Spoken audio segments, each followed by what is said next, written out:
اللهم صل على سيدنا ومولانا محمد عافية الأبدان وشفائها وطب القلوب ودوائها ونور الأبصار وضيائها وآله وصحبه الكرام وابنه الكريم الغوث الأعظم الأفخم الهمام وحزبه يبارك وسلم. اللهم صل على سيدنا وشفيعنا وحبيبنا ومولانا محمد وبارك وسلم صلاة وسلام عليك يا رسول الله صلی اللہ تعالی علیہ وسلم.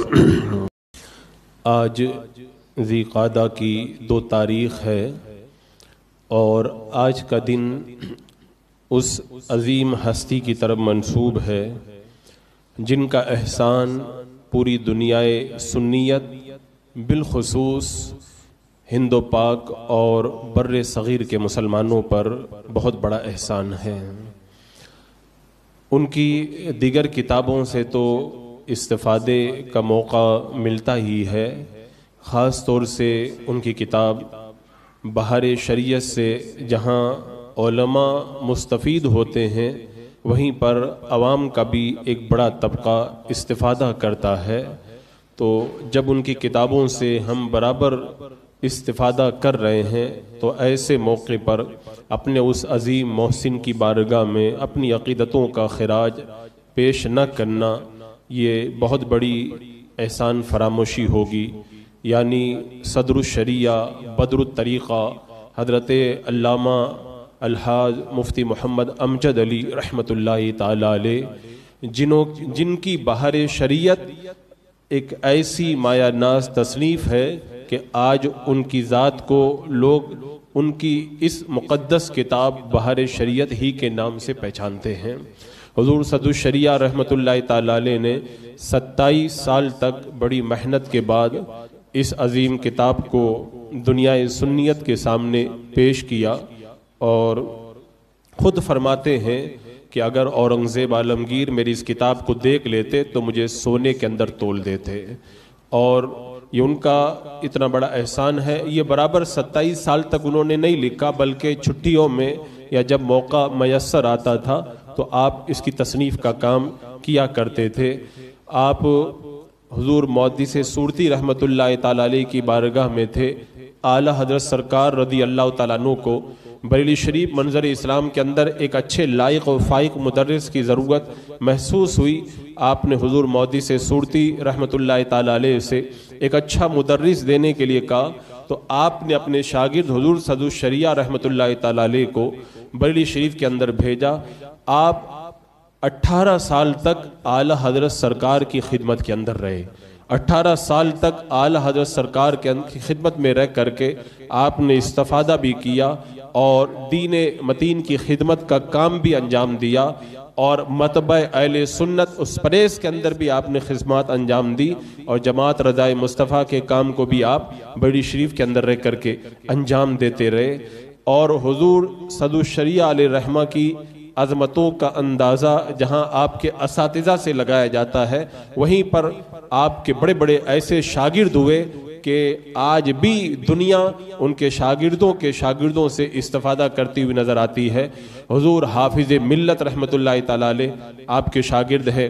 حضور محدث اعظم پاکستان علامہ سردار احمد رحمۃ اللہ تعالی علیہ یہ آپ کے شاگرد. حضور مفتی اعظم پاکستان علامہ مفتی وقار الدین رحمۃ اللہ تعالی علیہ یہ آپ کے شاگرد. ایسے بڑے بڑے شاگردوں کی ایک بڑی لمبی فہرست ہے. اور اگر جائزہ لے کر کے آج دیکھیں تو ہند و پاک بر صغیر کے اندر پائے جانے والے علماء کرام بالواسطہ حضور صدر الشریعہ رحمۃ اللہ تعالی علیہ کی سلسلہ شاگردی کے اندر نظر آتے ہیں. اور حضور اعلیٰ حضرت رضی اللہ تعالیٰ عنہ نے اس قدر نوازا حضور صدر الشریعہ علیہ رحمہ کو. خود فرماتے ہیں کہ موجودین کے اندر تفقہ جس چیز کا نام ہے اس زمانے کے اندر وہ سب سے زیادہ مولوی امجد علی کے اندر پائیں گے آپ. یعنی اتنے زیادہ فقہ کے اندر مہارت رکھنے والے حضور صدر الشریعہ رحمۃ اللہ تعالی علیہ تھے.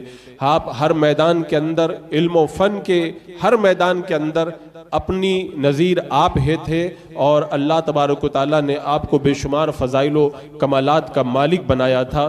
جب رنگوں کی سرزمین پر اشرف علی تھانوی گیا اور وہاں پہ بڑے بڑے سیٹوں کے ساتھ میں مل کر کے لوگوں کو گمراہ کرنا شروع کیا۔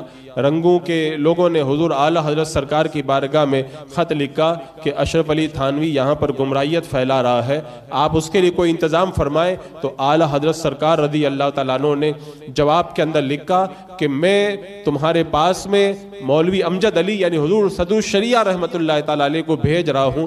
حضور صدر الشریعہ رحمۃ اللہ تعالیٰ علیہ کلکتہ کی سرزمین پر پہنچے اور وہیں سے تار بھیج کر کے اطلاع دی میں جلدی ہی رنگوں پہنچنے والا ہوں۔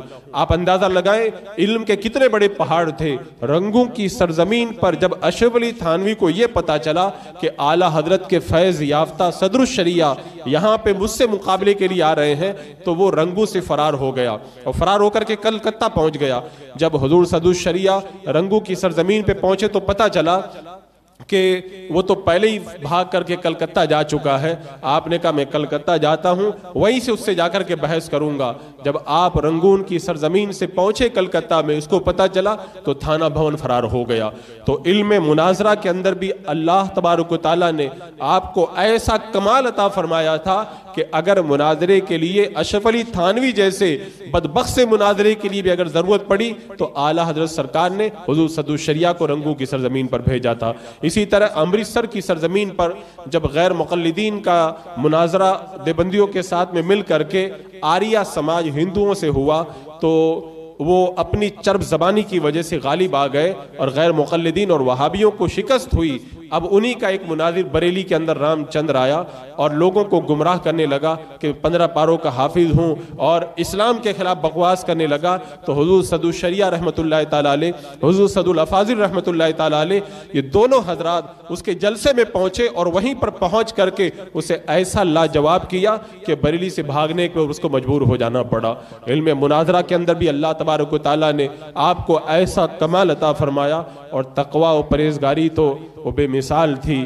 ایسا متقی اللہ تبارک و تعالیٰ نے آپ کو بنایا۔ اجمیر معلیٰ کی سرزمین ہے، آپ اجمیر شریف کے اندر پڑھایا کرتے تھے۔ اس وقت حضور حافظ ملت، حضور محدث اعظم پاکستان اور دیگر بڑے بڑے اکابرین علماء آپ کے پاس میں پڑھا کرتے تھے۔ ایک بار بخار چڑھ گیا اور بخار اتنا سخت تھا کہ بے ہوشی طاری ہو گئی، ظہر سے لے کر کے عصر تک بے ہوش رہے۔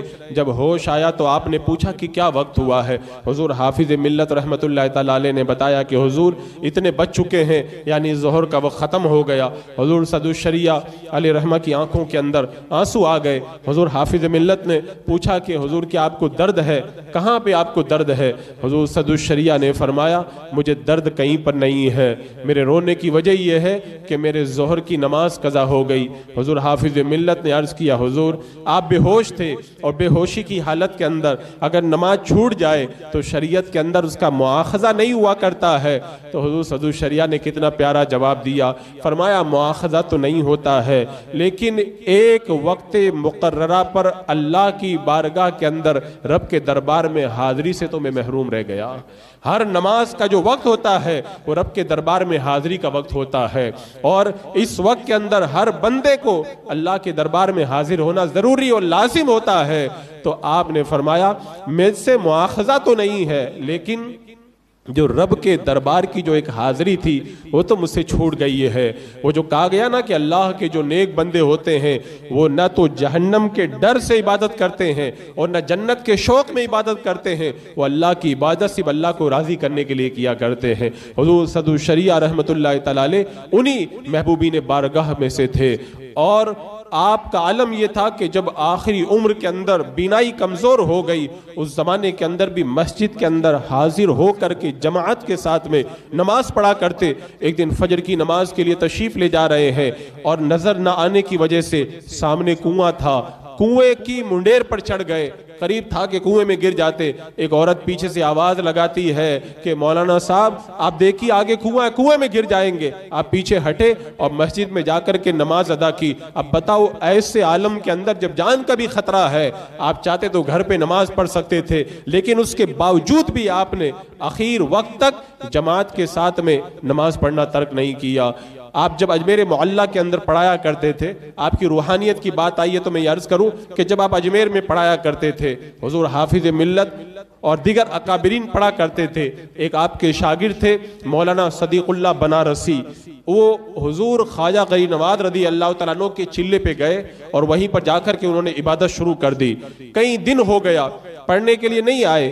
آپ نے پوچھا کہ دیکھو کہ کیوں نہیں آ رہے ہیں؟ حضور حافظ ملت پتہ لگانے کے لیے گئے، انہوں نے آ کر کے بتایا کہ حضور وہ سرکار خواجہ غریب نواز کے چلے پر عبادت کے اندر مصروف ہیں اور ان کی حالت بڑی خراب ہے، بہت زیادہ بیمار ہے۔ جب سرکار صدر الشریعہ کو پتہ چلا تو آپ نے محدث اعظم پاکستان اور اپنے حضور حافظ ملت ان دونوں شاگردوں کو آپ نے اپنے ساتھ میں لیا اور مولانا صدیق اللہ بنارسی سے ملنے کے لیے سرکار خواجہ غریب نواز کے چلے پر آپ پہاڑ پر تشریف لے گئے۔ جب پہنچے تو دیکھا کہ مولانا صدیق اللہ بنارسی کی حالت بڑی خراب ہے، بچوں کی طرح زمین پر ہاتھ رکھ کر کے چل رہے ہیں، اٹھنے کی ہمت بھی نہیں ہے۔ آپ نے پوچھا کہ کیا کر رہے تھے تم؟ انہوں نے بتایا کہ یہاں پر میں لا الہ الا اللہ سہ ضربی اللہ کا ذکر بالجہر کر رہا تھا۔ آپ نے فرمایا کیسے ذکر کر رہے تھے؟ انہوں نے بتایا کہ ایسے ایسے میں ضرب لگا رہا تھا، ایسے ایسے ذکر کر رہا تھا۔ آپ نے فرمایا تم سے ذکر کرنے کے اندر غلطی ہوئی ہے، تم سے یہ غلطی ہوئی ہے، اب تمہارا علاج یہی ہے، تم اس طرح ذکر کرو، اس طرح سر اٹھاؤ، اس طرح دل پر ضرب لگاؤ، 3 دن تک کرو، تمہاری حالت دوبارہ صحیح ہو جائے گی۔ حضور صدر الشریعہ رحمۃ اللہ تعالیٰ علیہ نے یہ طریقہ بتایا، لوٹ کر کے چلے آئے۔ مولانا صدیق اللہ بنارسی نے حضور صدر الشریعہ علیہ رحمہ کے بتانے کے مطابق جب 3 دن تک اسی طرح اللہ کا ذکر کیا تو ان کی ساری بیماری دور ہو گئی اور تندرست ہو کر کے تشریف لے آئے۔ تو روحانیت کے اندر بھی اللہ تبارک و تعالیٰ نے حضور صدر الشریعہ کو ایسا مقام عطا فرمایا تھا کہ ذکر کے صحیح اور غلط طریقوں پر اللہ نے آپ کو بڑی باریک نظر عطا فرمائی تھی۔ حضور صدر الشریعہ علیہ رحمہ کا چونکہ ہم گنہگار اہل سنت پر بہت بڑا احسان ہے، آپ نے اپنی زندگی کے قیمتی لمحات کو صرف کر کے ہمیں ایسے قیمتی طائف عطا فرمائے ہیں کہ آج علماء تو علماء، عوام کی ایک بڑی تعداد بھی ان کے ان شہپاروں سے مستفید ہو رہی ہے اور اپنی زندگی کی راہوں کو درست کر رہی ہے۔ تو اپنے اس عظیم محسن کو یاد کرنا ہماری بہت بڑی ذمہ داری بنتی ہے۔ سرکار صدر الشریعہ علیہ رحمہ بہت بڑے عاشق رسول، جب حج کے لیے آپ تشریف لے گئے تو مکہ المکرمہ سے فراغت کے بعد جب مدینہ منورہ بارگاہ عالی کے اندر حاضری کے لیے پہنچے تو وہاں پر اس زمانے کے اندر دستور یہ تھا، عشاء کے بعد میں مسجد نبوی کو خالی کرا لیا جاتا، خدام کے علاوہ اندر کوئی بھی نہیں رہتا تھا، لیکن شریف مکہ نے آپ کو سند لکھ کر کے دی تھی کہ آپ رات کے وقت بھی روضہ رسول کے اندر رہ سکتے ہیں۔ اس سند کی وجہ سے جب ساری مسجد نبوی خالی کرا لی جاتی، آپ مسجد نبوی کے اندر رات کے اندر رہتے تھے، خدام نے آپ کو اجازت دی تھی کہ آپ روضہ رسول میں بھی جا سکتے ہیں، لیکن آپ نے فرمایا میں گنہگار اس لائق نہیں ہوں کہ میں اللہ کے رسول کے روزے کے اندر داخل ہو سکوں، میں یہ جرات نہیں کر سکتا۔ آپ رات بھر وہاں پہ عبادت میں مصروف رہتے۔ کسی پوچھنے والے نے بعد میں پوچھا تھا آپ اکیلے رات میں مسجد نبوی میں عبادت کیا کرتے تھے، رات میں آپ نے کیا کیا دیکھا وہ بتا دیں۔ حضور صدر الشریعہ نے فرمایا راز کی بات کو راز ہی رہنے دیا جائے، چھوڑو وہ سب پوچھنے کی ضرورت نہیں ہے۔ اب وہ دینے والے مصطفیٰ جان رحمت صلی اللہ تعالیٰ علیہ وسلم جانے کہ اپنے اس غلام کو کیا دیا، اور وہ لینے والے اس مقدس غلام کو پتا ہے کہ بارگاہ مصطفیٰ جان رحمت سے انہیں کیا ملا۔ البتہ اتنا ہے کہ جب میرے آقا صلی اللہ علیہ وسلم کا ذکر ہوتا، نعت پاک پڑھی جاتی تو صدر الشریعہ علیہ رحمہ کی آنکھیں بارش کی طرح برسنے لگتی تھی، اور نعت پاک سنتے وقت میں آپ پر ایک عجیب کیفیت طاری ہو جایا کرتی تھی۔ روزانہ جو ہے وہ پابندی کے ساتھ میں ظہر کے بعد درود رضویہ روزہ رسول کی طرف رخ کر کے پڑھتے، اور جمعہ کے دن جمعہ کی نماز کے بعد میں 100 مرتبہ درود رضویہ آپ کا معمول تھا۔ سفر کے اندر بھی کبھی آپ نے اپنے معمول کے خلاف نہ کیا۔ ٹرین کے اندر ہوتے تو ٹرین میں بھی آپ نماز سے ظہر میں یا جمعہ میں فارغ ہونے کے بعد میں میرے آقا علیہ السلام کے روزے کی طرف رک کر کے جب درود پاک پڑھتے تو غیر بھی دیکھ کر کے حیران رہ جاتے، یہ کیسا دیوانہ ہے۔ لیکن انہیں کیا پتا تھا کہ دیوانہ بہت سوچ کر کے دیوانہ بنا ہے۔ یہ دیوانگی کی ایسی کیفیت تھی آپ کے اوپر کہ آپ نے زندگی کے آخری ایام تک اس رسم کو نبھایا۔ اور حضور صدر الشریعہ رحمت اللہ تعالیٰ علیہ کا فیضان کتنا تھا اس کا اندازہ اس بات سے بھی لگایا جا سکتا ہے، پورے ہندوستان کے اندر